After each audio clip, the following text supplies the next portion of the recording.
We all know Cherrapunji. Every Indian textbook has it. The place which records the highest rainfall in India every year. A record which has been broken by Cherrapunji itself. Cherrapunji is magnificent. And yet, this story is not about Cherrapunji.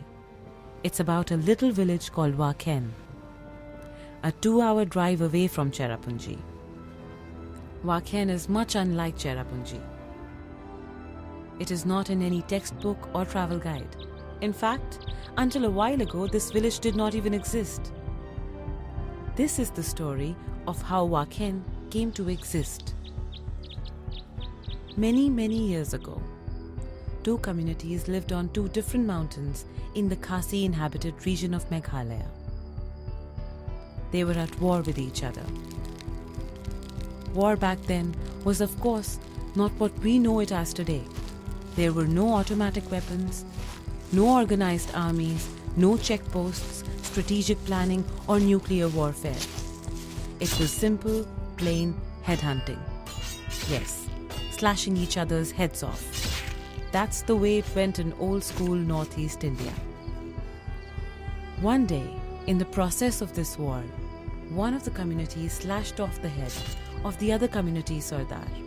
The victorious community celebrated, while the defeated wept for the loss of their leader. The war was over. Well, at least for the time being it was. Things went on the way they were, and years went by. Over the years, the winning community grew and spread out. Some of them occupied land in between the 2 mountains and began to settle there. They now wanted to make peace with their old enemies. They invited members of the other community to come and live with them. Some of them did come. Both communities began to coexist peacefully, and the village began to thrive. Enemies had become friends. However, this was only a silence before the storm.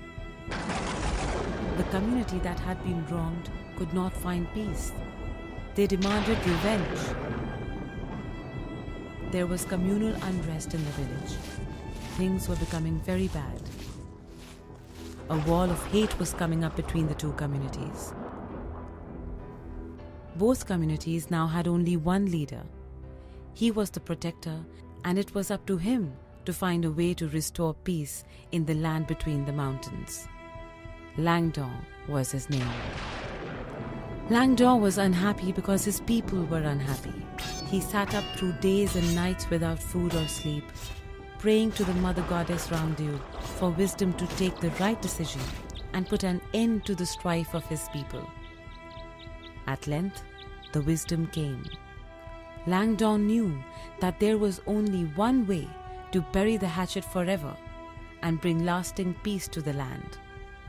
He decided to offer his own head in order to avenge the death of the other community's Sardar. And so, Langdon's head was slashed to the ground and peace was restored. This is how Wahken came to exist. Wahken, the land where the communities come together. It is a place of music and harmony. They make musical instruments for a living, and they play them and dance the SHAD Wahken and sing the Why Wahken in honor of Langdon. A place which began to exist only when its leader sacrificed himself for the sake of communal harmony.